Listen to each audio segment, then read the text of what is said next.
What's going on, podcasters and YouTubers? This is Hob here, one of your hosts from the Real Fan Review, coming out of Long Island, New York.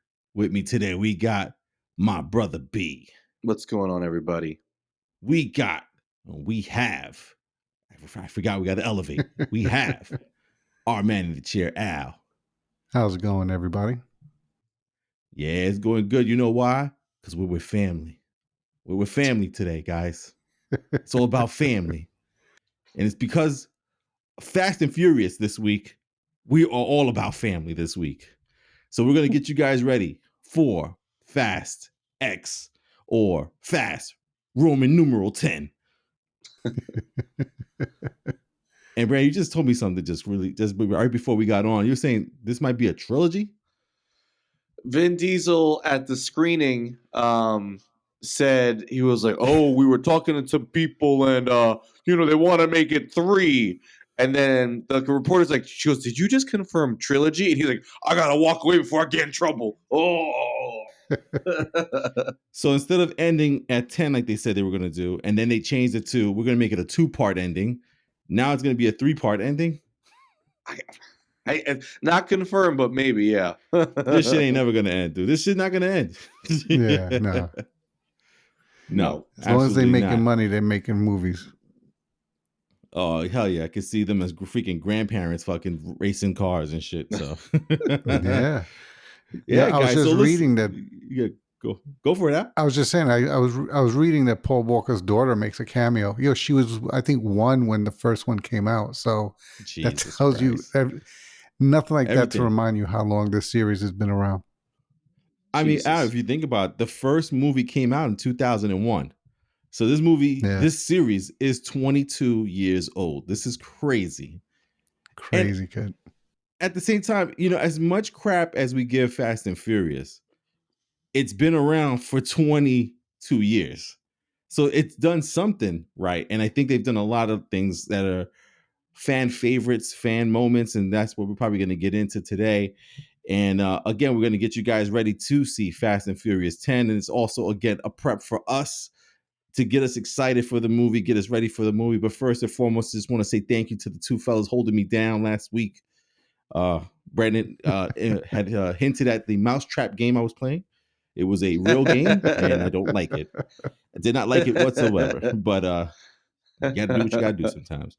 But yeah, man, let's get right into it, man. We're going to go over our favorite characters, favorite scenes, favorite points in the movie, different things that we've lived up to, and where we think this movie's headed at Fast X. Because I think if I remember correctly, a lot of us weren't really too happy with Fast F9, or was it was not Fast and Furious, it was like F9 they called it, right? Fuck 9. So Fast and Furious 9, fuck 9.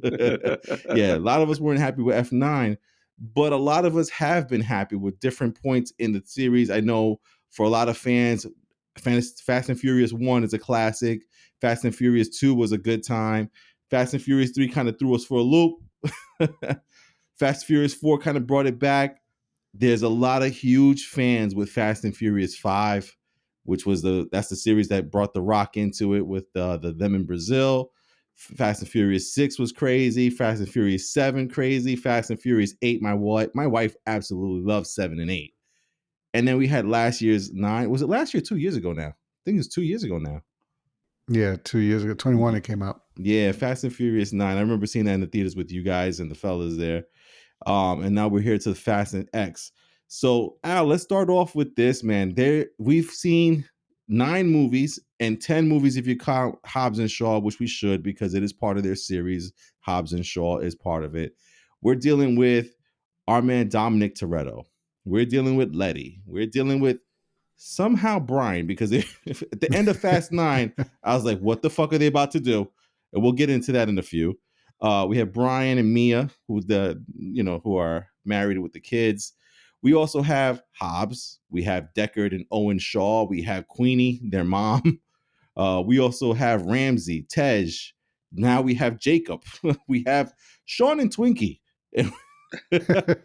and somehow, some way, my personal favorites, Rico and Tej. Rico and Tego. So, are they back? I don't know if they're back in this one, but I don't. They were in Fast and Furious 9 as younger characters. Yeah. That was pretty cool. But yeah, man, those some when they're in the movies, they're fine. And you know what? Now that I think of it, if you're really in the know of Fast and Furious lore, there's actually 11 movies already. There was a small film called Desperados, which explained how Tej and Rico in the Dominican Republic were with Dominic Toretto when he was going. I think he actually got married to Letty in the Dominican Republic. There was a small like 1 hour film that they did that showed them being in the Dominican Republic. So if you know, you know. And to be real with you, now, this is even crazier. There's a rumor that there's a 12th movie where Han, before he comes into the series, where he's a speed racer and has the same name as Han. So they allege that that movie is also Han's back story to him being in the Fast and Furious series. So Jesus, there's a lot of Fast and Furious in here. So Al, with all those characters that I listed and all those movies that we've gone through, can you tell me who is Al's favorite character? Surprisingly, my favorite character is Roman. Oh my God, you and the wife. You and the wife. Kid, yo, you name me a scene that he doesn't make funny. Like every other character, I swear, they trying to be serious. He's the only one that's just calling it how it is. He's the only one that's really reacting the way a normal person would react if a fucking submarine was coming after them and so forth. And yeah, he's the one that every scene he's in, he cracks me up, you know? Right. And then his interaction with Tej and just yeah, kid. I love it. That's why I was afraid when him and The Rock and everybody was fighting over. Right. I think it was 9. I was like, come on, don't make it so they write you out. Shut your mouth, because they picking the other guys over you. So be quiet. I like you in the movie. So yeah, kid. I'm just glad they're keeping everybody together and keeping the family going for all these movies. All right, cool. So Roman, you and the wife love Roman. My wife too. She said he's hilarious. She wanted me to make sure I mentioned it on the podcast today. And B, talk to me, man. I've been around you for all these movies. We have rewatched these movies together as well a couple of times in Medford in our old home there. I can't even think of who your favorite character could be. My favorite character is probably Han. Get out of here, Han. Mostly for the fact that he was so cool in 3 that when they killed him, they're like, did we make a mistake? They definitely were like, we should do something with that. We should do that. We should redo that. And they like retconned his death twice. And they're like, you know what? He actually didn't die any of the times. Both times? No times. No times, actually. Yeah, man. I mean, listen, so Han had an effect on you since the Fast and Furious 3, the Fast and Furious we shall not mention. I wonder if you know how they live in Tokyo.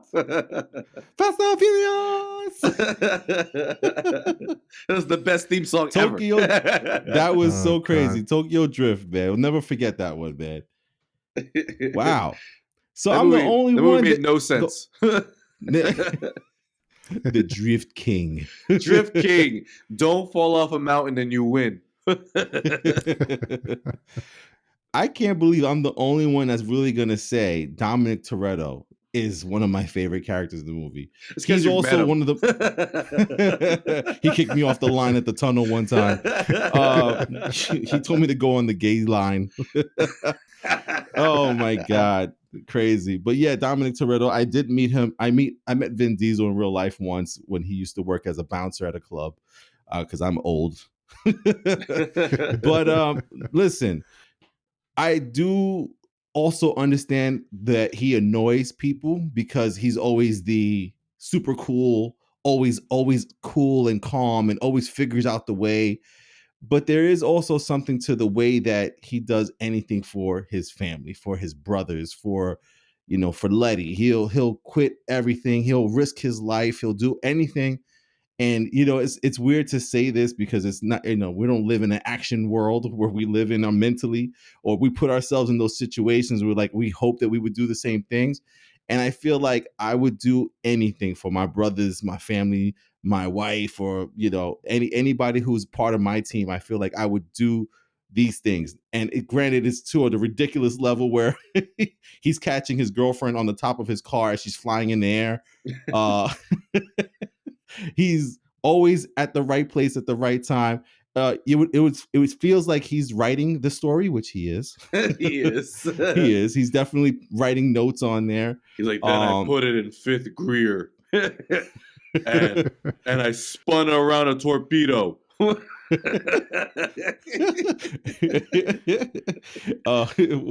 I'm Did I going mention to I hit jump... the nos again? Always Did have I nos.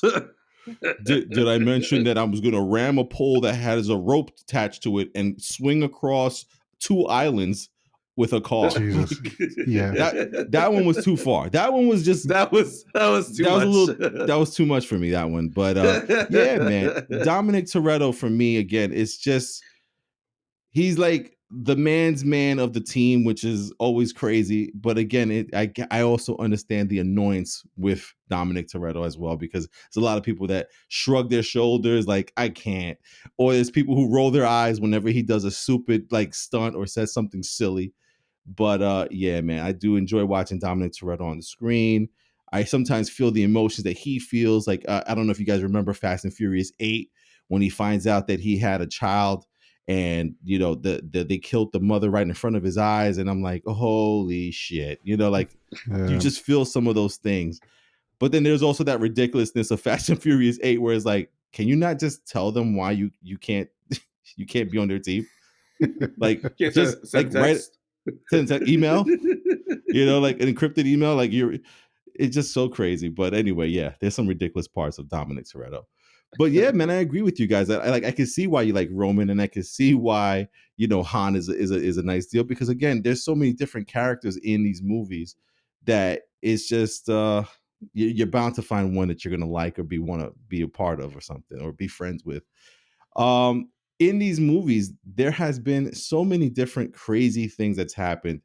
I'm curious to know, what's one of the more craziest things that you realized or seen in these films. Would love to know maybe some of the craziest shit that you've seen with these Fast and Furious movies. You know, I would honestly, in a moment of realization, I think last week, it was the fact that the grand scheme of the first movie was that they hijacked DVD trucks, when they hijacked DVD players. And I was like, that was what that was all about? Was he just stole DVD players? And I'm like, that was a big deal? Like, damn, like, all right. Like, not just DVD players, TVs with VHS attached to them. TVs with VHSs.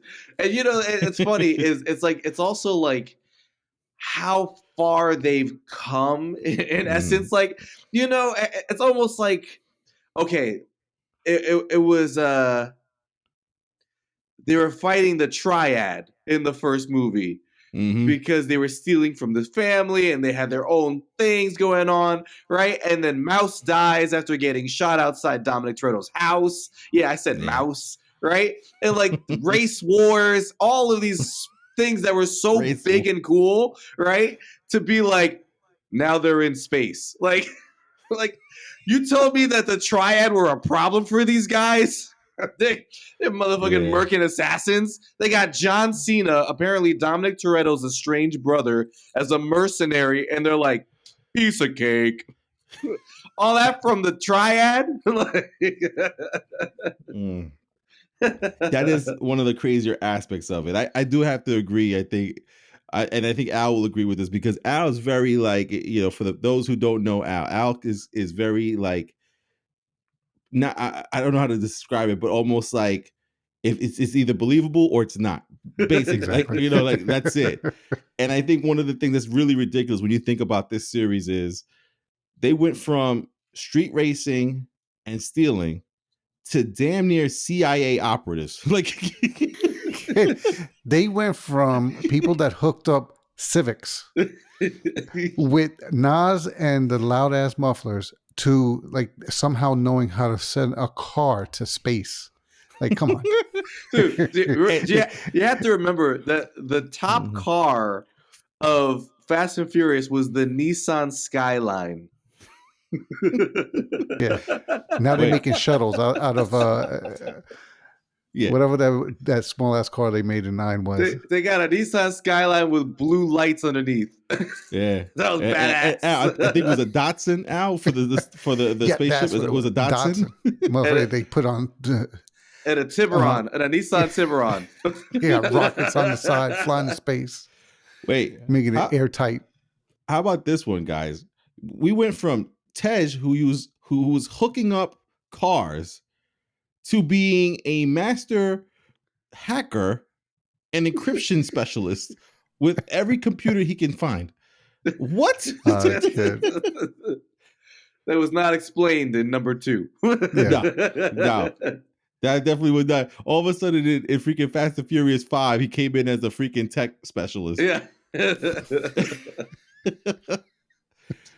Oh man. Oh, good. Al, And just I was gonna ask you, Al, what's one of your more crazier things in the series for you? okay, there's so many, but the one that I always remember when I really started to feel like they just jumped the shark, as they say, was it Fast and 7 when they went to India? Yeah. And they had the car. They were like at the top floor of one building. They raced that red car out the window, and somehow were able to fly across to the other building. Yeah. And I was like, oh my God. I was like, the thing that topped that was the space episode scene in last movie. But other than that, like, I mean, some of the stuff was believable, but to race a car and launch it from one building to the other, and you somehow land that, I was like, oh, come on. I mean, then after that, you throw the bridge scene in last movie. I'm like, you got to be kidding me with this. That bridge scene took it too far. Yeah, man. I mean, like you said, there's got to be some level of reality to it, some believable. I know we have to suspend our belief with a lot of these things, but it shouldn't be all of it. Gotcha. Yeah, no. And I wanted to ask you that too, because that was something I kept thinking about today, because I knew we were going to talk about Fast and Furious 10, so I was thinking a lot about the movies and everything like that. And I want to say to you guys, like, we all kind of left Fast 9 like that was like just ridiculous. The magnets, the fucking defying gravity with the freaking bridge, like basically falling down, and yet the car still came up. And I just want to ask you guys, like, besides Fast and Furious 9, did they do a good enough job to make it somewhat believable up until Fast 9? And that's what kind of like threw everybody. Because if you look at some of these movies and some of the stuff that happens in the movie, it is a little ridiculous. But I feel like F9 was just like, okay, now you're smacking me in my face and calling me dumb, and like you're being way too like in front of my face with that shit. So I actually didn't understand how we got from Fast and Furious, so 4, to Fast 5. Like that transition between we're gonna break this bank out of this vault, and Dominic Toretto is going to be a good guy again and break him out of jail, to like, hey, we're now CIA because Mr. Nobody said so. And it's like, what? That was what? No. Oh, how about this for Fast 5 to justify The Rock's character coming after them, and he's like this high-profile criminal tracker for the government. And he goes after them, and his biggest fear with them is don't let them get into a car. What? That's the only thing. Yeah. Don't let whatever you do, don't let them get in a car. I don't know if you heard about these guys, but they fucked up some triad members. Brandon's not gonna let that go the entire podcast. No. Oh my goodness. Yeah, and then I fucked up some triad members, and I hit 85. Dude, just crazy, man. Yeah, that's the only thing I'm waiting for them, the motherfuckers, to go back in time because they're going so fucking fast. Like that's when I'm gonna walk out the theater. That's the point where I go too far. And you know they're gonna connect it too, like, oh, Dominic Toretto saw himself in the car next to him. No. back in the Fast and Furious ending at the railroad tracks. Like, dude, if they bring time travel into the Fast and Furious series, I'm done. I'm done. Done. That's enough. They cannot do that. That's where you got to draw the line now. No, but what I'm really scared of is, remember, Sanj called space, and there was space in 9. Sanj also called a crossover with Transformers. If I hear the fucking, I'm done. I'm walking out the theater. Yeah, that's where Al draws the line at Transformers and Fast and Furious combining. I draw the line at time travel. Brandon, where's your line? God, I don't even know. I don't know where they could go. Like I don't want Batman to show up. All right. They're all of a sudden in the MCU. like they already got Brie Larson, you know. Like I don't need to go a step further. Oh my goodness. And then another question that I have for you guys is, one of the things that besides this whole family aspect, the other aspect of most of these Fast and Furious movies has been the bad guys turn into good guys or team members, such as Owen and Deckard Shaw are now part of the team. Queenie's part of the team. If I remember correctly, Jacob, just the last movie, Jacob there, played by John Cena, is now part of the team. Of course, he's the little brother of Dominic Toretto. Even Brian, if at some point was not part of the team when they realized he was undercover agent. Sure enough, they're part of the team. So how do you guys feel about that, Al? Like, do you like the fact that the bad guys all of a sudden become part of the team? Because I can almost see Cypher, which is played by Charlize Theron, eventually being part of the team. There's parts of me that sees it already in the freaking previews and trailers, but there is also this thing where she's been pretty much the villain for the last 4 movies,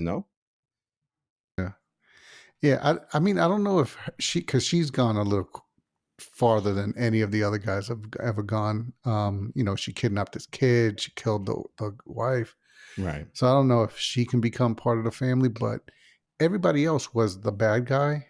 But it was almost like they weren't really the bad guy; they were just the other person in the situation, right? And on the other side of the conflict. So not necessarily bad, but you just have a different opinion than me on how to resolve this situation or what's going on here. Right. So that's why it always kind of made sense that they then later teamed up once they ironed out their differing views on the situation. But yeah, no, I don't see Charlize Theron's character becoming part of the family. Yeah, now they're going to have to probably take her out either in this one or extend it out, and that's how this becomes this trilogy finale for the franchise. But I mean, some of them made sense. Look at what they did with but then again, I take that back, because what they did with Hobbs, I mean, sure, they retconned him killing Han in order to justify bringing him on. Right. So if they really want to keep somebody around and make them part of the team, I guess they could do that shit with anybody. Right. And how about you, B? You okay with all the villains, or not all the villains, because I don't want to over exaggerate. We also had those villains from the first the part 2 and also from part 4. They kind of show up in the other movies, like their friends. Like even this movie, FX is gonna have Jason Momoa playing the son of one of the I guess the cartel members from Fast and Furious 5. So it's like there's always this connection to other family members for the villain side. How do you feel about all of that? I would say it was weird with Shaw, because that end credit scene was very much like, I just killed Han and now I'm coming to fuck you up and your family. And I was like, oh shit. And then it was like, oh, you guys aren't so bad after all. Like, no, that guy sucks. Fuck that guy. Like, but I actually, I'm a huge fan. So I'm happy that he got to have more involvement. I didn't like Hobbs and Shaw too much, but that story worked well for him. So it explained why he gets to be part of the team. But there's only one character who I've always hated, and I'm glad that they didn't. I think they got killed in Fast 8, or I think so. He played the character Vince from Fast 1. Oh, he died in Fast and Furious 5. Was it 5? 5, Vince died. Well, he was on the train, right? Not on the train. Who died on the train was Gal Gadot's character. I forgot her name though. Oh, I forget. But yeah, fuck Vince. I hate that guy. Nobody likes the tuna here. Mia. I hate that guy so bad. And then when he showed up again, I'm like, That's what, you bring me to another good one, Brandon. What has been your favorite like oh shit moment? Right, there's been so many oh shit moments, and it's so funny because it's Fast and Furious holds a place in my heart, and the reason it does is because of memories of watching this movie with you guys. Of course, I've watched all the movies with the wife, and I remember one time the wife stayed home sick. She watched all 5 or 6 movies right before we saw Fast and Furious 7. I was so impressed at the moment. And it's like she always tells me what she loves is the surprises, right? When Tej and not Tej, I'm sorry, Tego and Rico show up, that's always funny to her. I like the scene where it was an end credit scene where Hobbs was talking to Eva Mendes' character to say that Letty was still alive after we thought she was dead the entire movie. The surprises of like what was the other surprise that we had recently, man? Cardi B shows up in one of these things, and it's like always like these little things that happen in every one of these like movies. Is just like almost like this Marvel moment where like, oh, that's our person. You know what I mean? Like, has there been a surprise that you guys have always thought about when it comes to the Fast and Furious movie? B? Huh. I would say in Fast 7, right? That was the one with Paul Walker, correct? Yeah. When Right. they brought back the guys from Fast and Furious 3, Tokyo Drift. Oh yes. Yeah. When they brought back Sean and Twinkie. Yeah, when they brought them back, I was like, oh shit. I was like, that's cool. I think that was the one that was the most because, I feel like nobody really liked Tokyo Drift, but I liked it.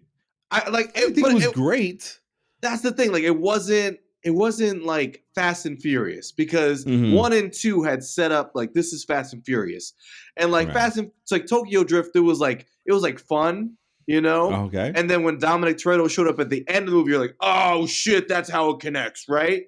And Right. then I always liked Sean's character. That was the thing I Mhm. did like the most. And so when he Right. showed up in Fast 7, I was like, Tokyo Drift is here. Gotcha. He's gonna be turning his wheels. Like Crazy, man. How about you, Al? Any surprises that ended up like you just like, oh shit, or you liked it and you saw what it was? Yeah, for me it was, I think it was 7 or 8 where Shaw brings them into his garage and he's showing them all his cars, Mm-hmm. and then he points to the Mini Cooper and they make a comment and he goes, "Yeah, I did a job in that once, or in one of those once." Oh, the Italian job Yeah, is and they part of make the reference fucking to, lore now. yeah, kid. When I was like, "Oh shit," he just brought all that. I was like, "We better not fucking see Marky Wahlberg in a movie now." But I thought that was a cool little nod into one of his other big movies. So that was cool. That one was Gotcha. where I went, "Oh shit," that was cool. All right. Well, for me, it was Fast and Furious 6's cliffhanger at the end. Not the cliffhanger, actually. It was like I think a post-credit scene. And it was, I remember, I'll never forget, I was in the theaters by the Roosevelt Field Mall. It wasn't AMC yet. I forgot what theater it was called though, because AMC just got there recently. But I was in that theater and we were watching Fast and Furious 6 with Deckard Shaw and no, Owen, right? Owen's the other brother. Which one is Jason Statham? He's Owen or It's Deckard? Owen Shaw. Okay, so then it was Yeah. Deckard for sure. That it was Deckard's movie against them and all that stuff like that. And they were like, oh, they called No, him Statham and is Deckard. Oh shit, sorry. so it Yeah. is. Okay, so then it was Owen Shaw that they were going up against in Fast and Furious 6 and all this stuff like that. And I remember I was like, oh, I heard there's an end credit scene. So we waited for the end credit scene. And sure enough, they showed us the car accident for Han. And I was like, oh shit, they're touching it. They're actually gonna go to who killed Han from Fast and Furious Tokyo Drift. And when Jason Statham got out the damn car, dude, I lost it. I was like, oh shit. Because at the time, Jason Statham was this like action star who was in all these movies where he was driving, and I can't remember the name of the title though. It wasn't The Italian Job, but I think it was like the driver or the something. I can't remember the name Oh, of the it. Transporter. The Transporter. Thank you, Al. And I remember loving those movies and thinking like he was super cool. And dude, when he came out the car and he was the one who killed Han, I could not wait for Fast and Furious 7. I just could not. I was like, Yeah. I'm losing my shit. I can't believe they just did this. You know, like he's in the Fast and Furious series. So that is one of the memories I always hold on to when like I was super surprised with that. The next thing I guess that we will talk about now is there have been some crazy ass MacGuffins in this series. And they have been from the most simplest thing as like Brandon said, a DVR, a DVD system, a TV with a VHS system attached, to God's Eye, and whatever the hell that shit was that Jacob had in his hands on the last one. I can't even remember. Was it Dragon's Breath or some shit like that? Yeah. I forgot what it was called, but it was something that almost like could take out a city's like infrastructure and light and electricity. And I'm like, oh my God, this is going too far. But they have had a lot of different MacGuffins and stuff. So I wanted to see, B, what has been your favorite or your most craziest MacGuffin for the Fast and Furious series? I would probably say it was God's Eye, because that was the first one that was like, what are they doing? like what does that shit do? it's like that shit does what? And you asking these guys to get it? These guys? The guys from Race Wars? For Race Wars. They didn't win. Oh my God. That was really but actually I forget the actress's name, but she was in Game of Thrones as Melisandre. That's Ramsey. Yes, Ramsey, right? And I genuinely enjoyed her character's introduction in that movie. Right. It just made me like her a lot more because of how she played the character and her association with God's Eye. Gotcha. Yeah, God's Eye was the one. That's the one where they went to Manhattan and fuck shit up in New York City, right? With all the freaking cars attacking at one time. Yeah. Yeah. That I have to say that's my favorite too. The God's Eye thing was a little ridiculous, and we also got to see Vin Diesel turn into like the ultimate fucking villain for a second there, which was it was interesting to see him be up against his own team and how he handled them.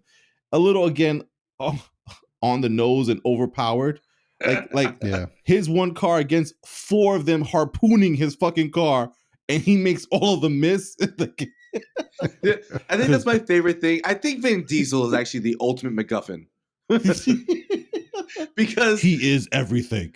Because the man is just a big guy. Like, but like for some reason, he is literally Superman.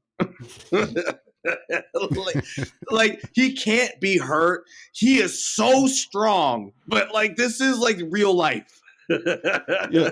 Do you guys remember it was the last one, F9, when he was like he had like 15 fucking soldiers on him, but yet he pulled the chains off the wall so that so the team could get out? I was like, oh my God. Straight up, I think he's actually the MacGuffin of the franchise. How about he's the only one to survive death? Like, Jesus. Dude, he drowned and he went submerged like 50 feet submerged, and he came all the way up. What? He came back up. Well, don't. What? Hey, love helped keep him alive. All right, Letty went and got him. This guy was proposed off of carbon monoxide. They're gonna find nitrous in his fucking blood. Right, I was gonna say he got that knots in him. He hit himself in the heart with. That's what's left. He's gonna inject NOS into himself and just run really fucking fast. Watch.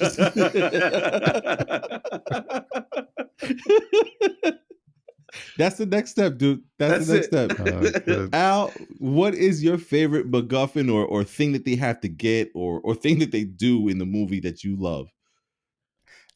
Actually, it's the scene that sets up this movie, which was it Fast Five, right? When they have to go to the bank and vault? Steal the vault. Okay, because I thought all along, okay, they're coming up with a way to break in there, and they're gonna break into the vault, take everything out, and race off. Nah, I didn't Al, think that's they were too gonna easy. fucking hook. That's too Come fucking on, kid. simple, Al. No, we're gonna take the vault with us.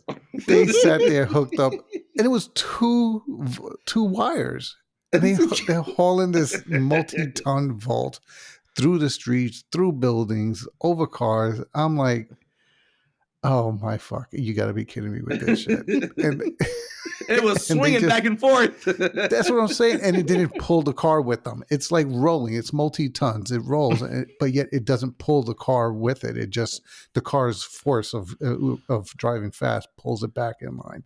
I'm like, this is some shit. Like, this is only a Fast and Furious. Like, to your question earlier, was there ever anything they did that you could believe?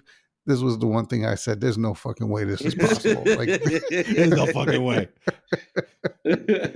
I would turn this shit off if it didn't look so fucking cool. yeah. And that's what it is. That's what I think keeps everybody looking, is the shit looks cool. There's no way it's possible. And everybody knows that, but it looks just it's so much excitement and adrenaline with every scene that everybody just gets pulled in. Yeah, man. I actually, Definitely. one of my favorite memories, and Hob, I don't know if you remember this one.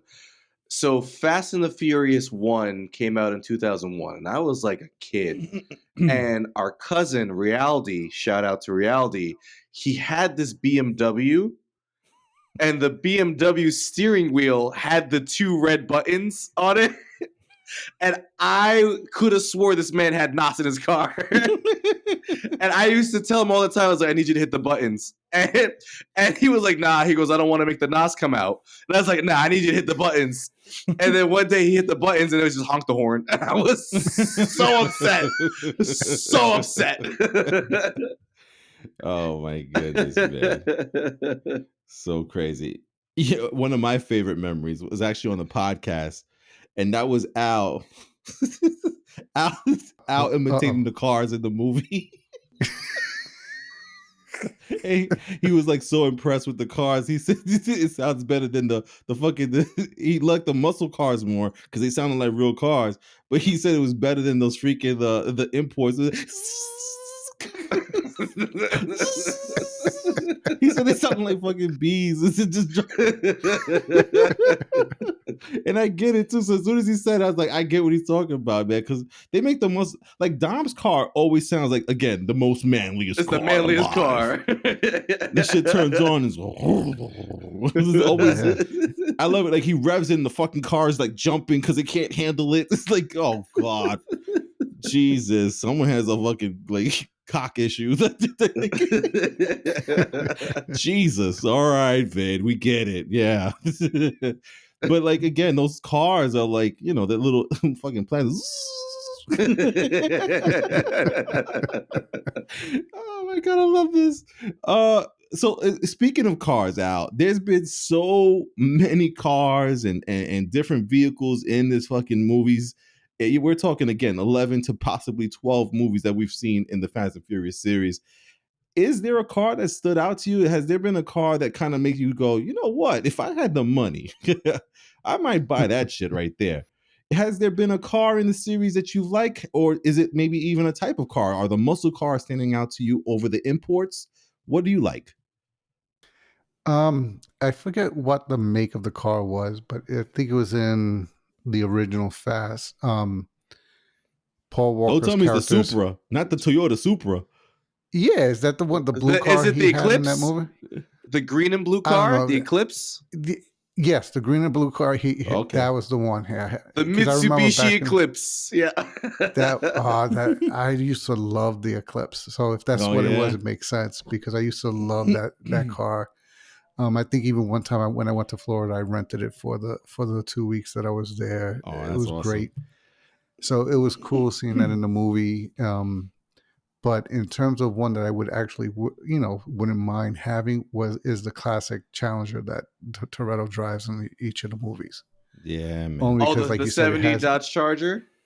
yeah, Woo! just because of the way it sounds, the way it looks, it actually looks like it can go fast, whereas the other cars look like Let me they tell you should never something now, be able Al. to even compete. You're not sneaking out anywhere with that fucking car. You can't be like looking back to see if wifey's asleep and you're gonna go get her like a fucking hamburger at midnight. That's No, you just push it down the road and then pop the clutch once you get a little way. This just sounds like an angry fucking burglar. Sounds like my pops when like I'm walking on the lawn and he's washing it. You know, oh man, it's crazy, dude.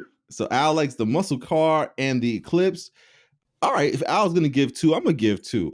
I'll never forget the reason why I love the freaking Supras.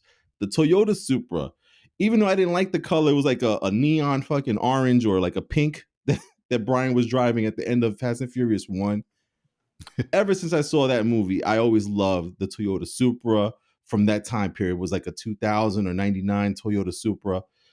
And I absolutely loved it. But now, more recently, in Fast and Furious, I believe it's 7 was the one that they were in New York City. Roman got into a white Lamborghini, I think it was, if I remember correctly. Dude, that shit was so fire. And I was just like, no, it wasn't a white Lamborghini. It was like an orange Lamborghini. And he brought that shit to the snow against the submarine. Oh my God. And I remember like he's not driving that there, right? And he's like, and there he is, not giving a fuck. That's the car he wanted to drive. And I remember he saw it at first in the whole like where they were holding all the cars in New York City that they got to choose to drive. And he chose that car to take it to wherever they were in where the snow was and the submarine was. And I always thought to myself, if I ever had a lot of money and I could just spend it on whatever the hell I wanted, I would actually think about doing a Lamborghini. Even though I don't really care for cars, I've never enjoyed cars like that. I've never hooked up a car or anything like that. So, but that car, just the appearance of that Lamborghini was just ridiculous. So I just love it, man. B, how about yourself, man? Any cars that stood out to you in the series? I would say the first car that ever really stood out to me was the end of Fast and Furious when Brian was driving the Nissan Skyline. And like, I don't know what it was about that car, the 2002 Skyline, but Right. like for what, 5-6 years, that was like the car, right? If Right. you play any Need for Speed game, the Skyline was always one of the last cars to get. You know, and Yes. everybody wanted to look with it was like silver and blue, right? Brandon, what was the name of that freaking game we used to play where you could hook up the cars and you could draw anything you wanted, you could hook them up any way you want, and the game was racing other cars in like Japan highways? I think it was. I'm pretty sure it was Need for Speed Most Wanted, not Most Wanted. It was right on the Xbox 360. Yes. And you would flash the cars to race them? You would flash them and you would race them. Yeah. I Man. forgot what it was, man. I don't know if think it was Need Most for Speed. Wanted. No, it wasn't Need for Speed. I don't think it was Need for Speed. It was like another company, man. But there was a game that reminded me of Fast and Furious. You could buy cars, hook them up, put different engines in them. You could make your own designs and we put used to have the computer version. Yes, and we did the spoilers with the rims, the mufflers. Because I got the Batmobile in that game. I remember I got the Batmobile in that. Yeah. Crazy. And then my second car, obviously, because I like Han, is the Mazda RX-7, that the orange and black one he had. Oh my gosh. Oh, so that was all imports, Al. That was a pretty car. We'll hear him buzz by. You hear me buzz by, it's fine. I won't bother your neighborhood. Oh my God, no. Al definitely would bother the entire neighborhood with this freaking Dodge. Oh my God. And then listen, we had a whole bunch of bad guys that have been in the series. Again, we have Cypher. We have, was it Barrega was the number 3 or number Braga. 2? Braga was one of them. We had the Shaw brothers. We had Owen by himself, and then Deckard by himself, and we also had a couple of other ones. Who was the one that was? I can't remember. I could see the guy's face from Fast and Furious 5 that owned the bank that was inside the police precinct. How do you put a bank, a vault in the police precinct? That's crazy. But yeah, there was a couple of good villains in the series and stuff like that. And I got to say, the one that I think that stands out to me was Braga. Braga was always been like a douchebag and was responsible for quote unquote Letty's death in Fast and Furious 4. I just always remember that series, and I think that villain for me kind of stood out above the rest of these guys. I think everybody else was like, it was okay. Like for instance, like I know Deckard and Owen, they were pretty cool in their movies, but I don't know, something about Braga, and then he came up again. I think somebody was related to Braga also, or did I think Deckard worked for Braga, something like that. So that always stood out to me, man. Braga was a cool villain. How about for you, Al? Which villain stood out for you? Actually, the one they have now with Charlize Theron's character, only because All right, she's the only Cypher. one that's I mean, she really got to them. To like I said, she was able to get the wife and kid and actually make Dom turn against the family. Right. To the extent that she made him. I mean, we know he was trying not to, but Right. he actually had to in order to keep the family, his actual family alive. So, and the fact that she's still around all these movies later and may extend another two more, Right. they've always been able to top all of the other villains. So the fact that they've made her character be able to survive and come back this many times, I find it impressive considering the other villains that they've actually been able to top. Yeah, gotcha, man. And how about for you, B? Any villains stand out? We also have Jacob, and from the last one as well. And Vin Diesel was a bad guy in one of them as well. I would say obviously my favorite villain is Deckard Shaw. He was just menacing. Yeah. That was the movie for me where I was just like, yo, I think they're all gonna bite it. Like someone's dying in these movies because Yeah. he's badass. Like, and he has this karate background and with all of the gunfighting stuff, like it just seemed like he was an overall probably the best villain they had. Um, Mhm. my second favorite villain is Johnny Tran from the first one because Oh, yeah, you're not letting that go. there's no better scene than my man's getting slapped by his daddy. That was the favorite scene of number one. Was that whole scene? Oh my god, crazy! You made me watch Fast and Furious 1 again now, B. Just for Oh my Johnny goodness, Tran. just for Johnny Tran. Oh man. All right, and the last question now that I have regarding the past before you know what? I guess this could be part of the future as well. And the reason why it could be a part of the future, which is I said like we were going to talk about it later, is the way that Fast and Furious 9 kind of ended. Not the post-credit scene with Deckard Shaw and freaking Han at the end of it. It was the scene where we get the usual family dinner at the picnic table in the back of the house. And right before they're all about to finish saying grace and start eating the food, they show Brian's car pull up to the house. And while in the movies, Brian is, a character still alive. Even like what Mia said that Brian was going to watch the kids as she was on this mission to help Jacob and the Vin Diesel's character there. I can't believe I just forgot his name just now. Oh, Dom. Dominic Toretto there.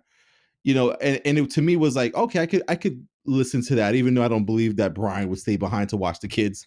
But Yeah. I also know in real life, Paul Walker, unfortunately passed away a long time ago.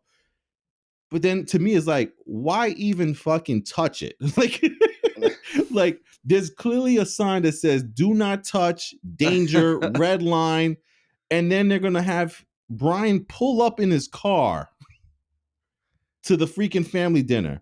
Now, granted, he didn't come out the car because then I would have been like, these motherfuckers figured out life after death.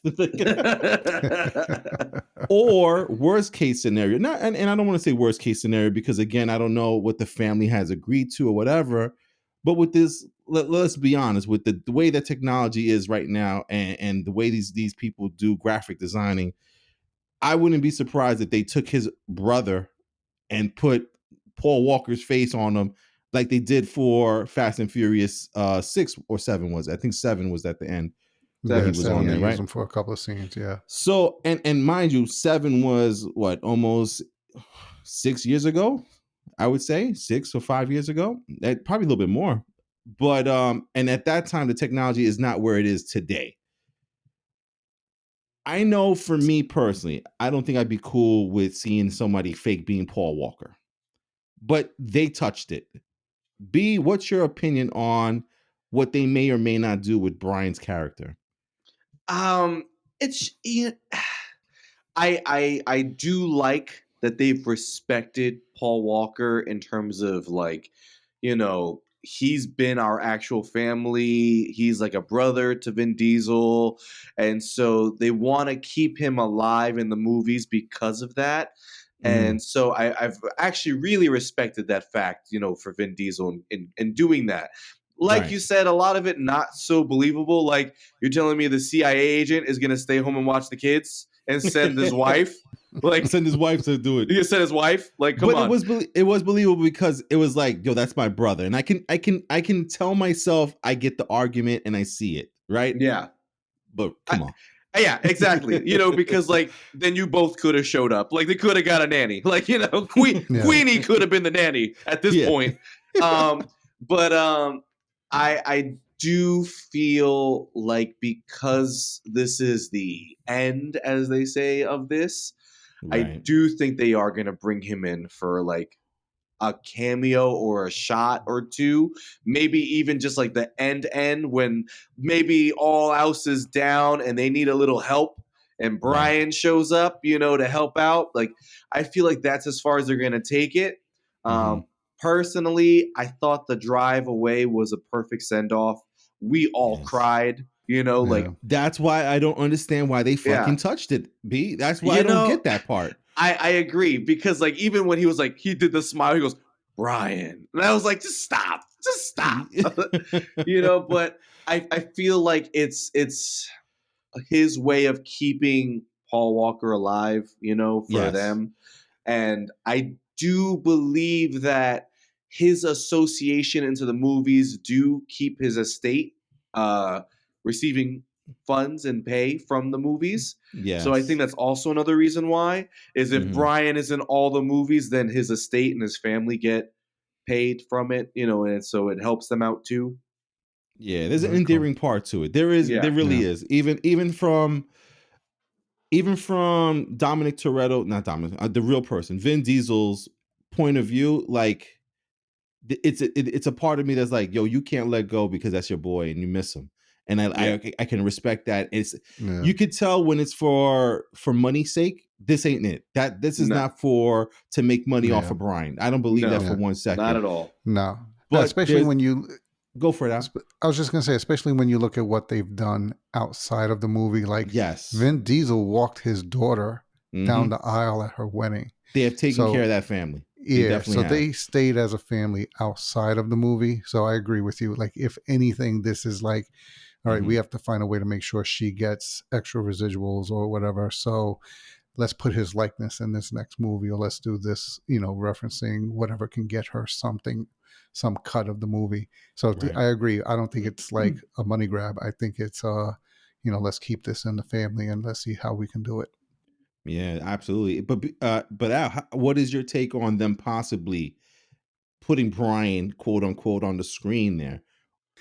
The fact that they gave her, I don't know what her role in the movie is, but the daughter is in this movie. Right. So Paul Walker's daughter has at least a cameo, if not a scene or two in this movie. So that being said, the closest I would want them to do is have the brother, because from what I understand, him and the brother look very much alike. Right. Is just use the brother. Don't get some other lookalike. Get the brother, have the brother play whatever scenes you're going to do that involve Brian, and have it just be like, okay, we know it's not Paul, but we know what you're trying to do. We'll turn a blind eye and just, okay, that's Brian. Right. I don't want them to do the deep fake of that's the bringing in and making it look like it's actually Paul Walker, because we know he's not here. So, like, I think that's more of a disrespect than just asking the brother to play the role for one movie and playing out the character however you're going to do it, since you clearly, like you said, made the reference to him at the end of the last movie. So man, the closest I would want is use the brother, let us, know what you're doing, showing respect, but don't do a deep fake. I respect that. Definitely, Al. Definitely, Ben. Yeah, man, that's a touchy subject. A touchy touchy subject. Touchy Touchy subject. Touchy subject. That's gonna be a new thing. Yeah, man, definitely, man. And now let's get into Fast and Furious 10. I can't believe we just spent like 55 minutes talking about the past of Fast and Furious, but there's been so many movies, right? Yeah. What is your hope now for Fast and Furious 10 because of where F9 left us, and also our characters are getting a lot older, and again, I think some parts of it is like, what else can we do with this series? Like, it's getting a little crazy right now. Yeah. I gotta tell you guys, from my point of view, all I want Fast 10 to do is to reel it back in.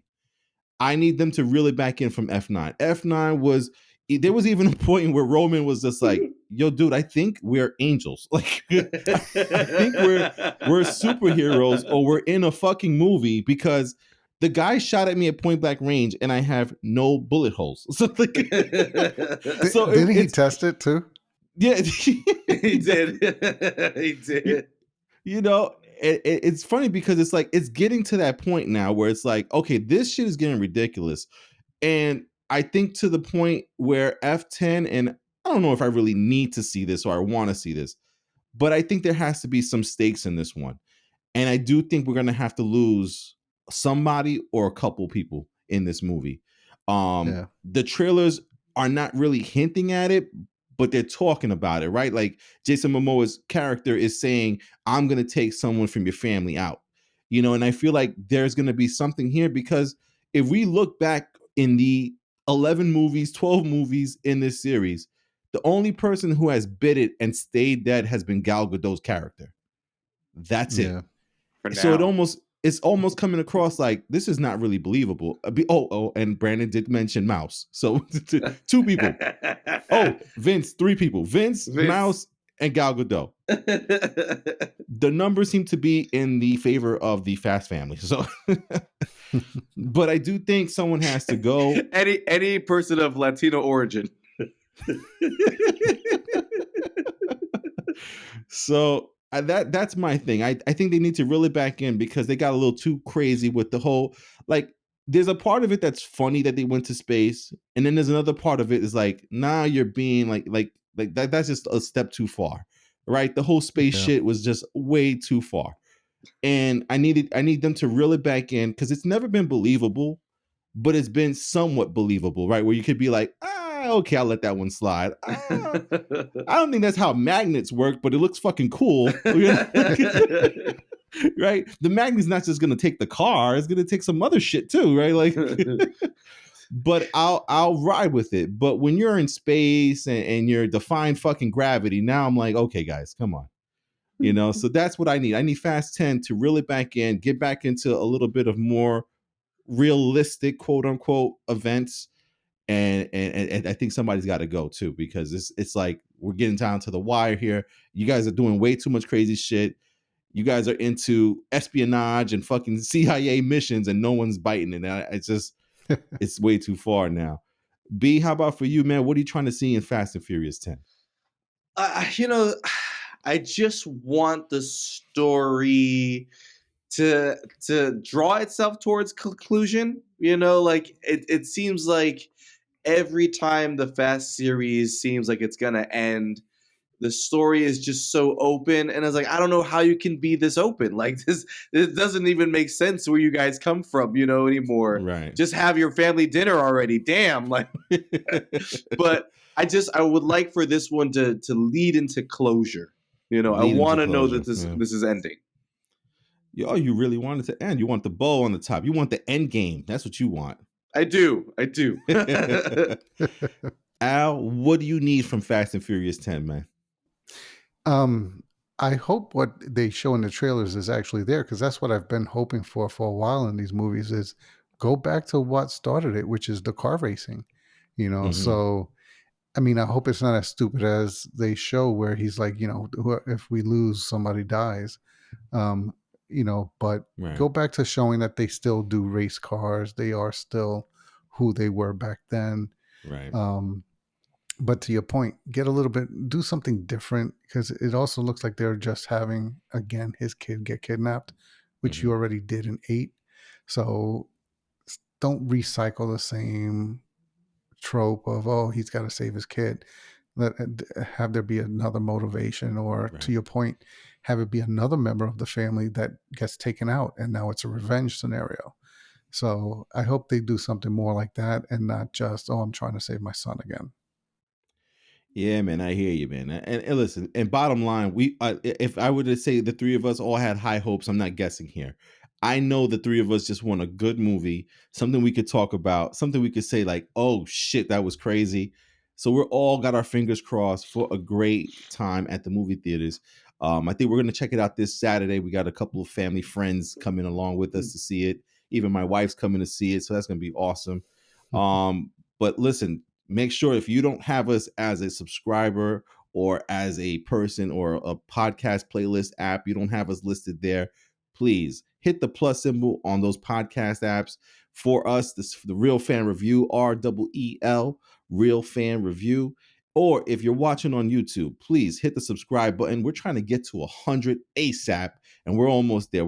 I think last time I saw, we're up to 91 people watching us, which is amazing. Yeah. So help us get to 100, maybe even 1,000. But yeah, let's go. We're looking forward to Fast and Furious 10 this weekend. So the next podcast will be the Fast X review. We'll give you our takes on the movie, our favorite scenes, what worked, what didn't. If there's a post-credit scene, we'll talk about that too. And we'll always give you guys our review of the movie to let you know whether you should see it right away, whether it's amazing, or if it's a piece of shit. Yeah, we hope it's not that. But listen, we are the Real Fan Review out of Long Island, New York. Saying goodnight tonight is our man in the chair, Al. Have a good night, everybody. We got our brother B saying goodnight. Adios, everybody. And myself, Hobbs, saying thank you again for listening, for watching, and listening to us hype you up and hype ourselves up for Fast and Furious 10. We'll catch you on the next podcast. Until next time.